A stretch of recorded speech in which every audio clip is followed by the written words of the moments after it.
Hello, and welcome to the Museum of Texas Tech University's Minutes at the Museum. On Minutes at the Museum, we're going to give you an in-depth and behind-the-scenes look into some of the amazing things the museum has to offer.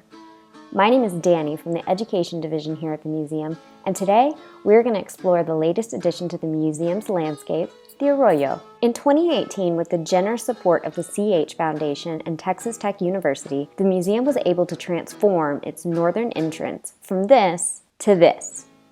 Welcome to the MOTTU Arroyo.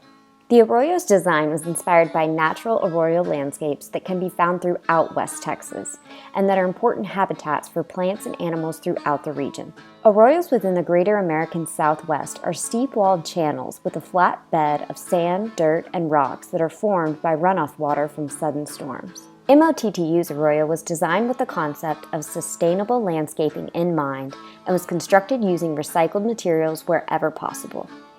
For example, the red brick pieces that can be seen within the arroyo beds are actually the crushed old red paving bricks that were reused from the original North Plaza entrance and incorporated as a representation of the red soils of West Texas. Concrete rubble from the site was also sustainably reused as the foundations for the arroyo bottom, and the rocks along the arroyo walls were regionally sourced from a quarry located southeast of Lubbock. Sustainability was also a factor in deciding what type of plants would be used within the arroyo. The goal was to create a landscape that would be sustained by the local rainfall, so most of the plants you see within the arroyo have been transplanted from various sites in the Lubbock area. The plants chosen for the arroyo are short grass prairie plants, typical of the Southern Plains. These short grass prairie plants consist of not only grasses, but other annual and perennial flowering plants and mesquite trees that produce blossoming flowers in the spring and summer. The museum's biodiversity exhibit will be opening soon and will expand more on the different landscapes of the Southern High Plains.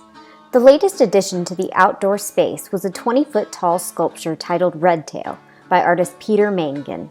The design of the steel base of the sculpture was inspired by the shape of the museum's building, and the steel and fused glass bird is a representation of the red-tailed hawk that is commonly found throughout the region.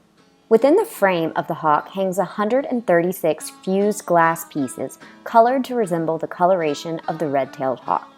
The glass pieces are attached to the body in a way that allows the pieces to move in the wind, evoking the way a bird's feathers move. Thanks for tuning in today to Minutes at the Museum. And stay tuned for more exciting explorations into the Museum of Texas Tech University's exhibits, collections, and public programs.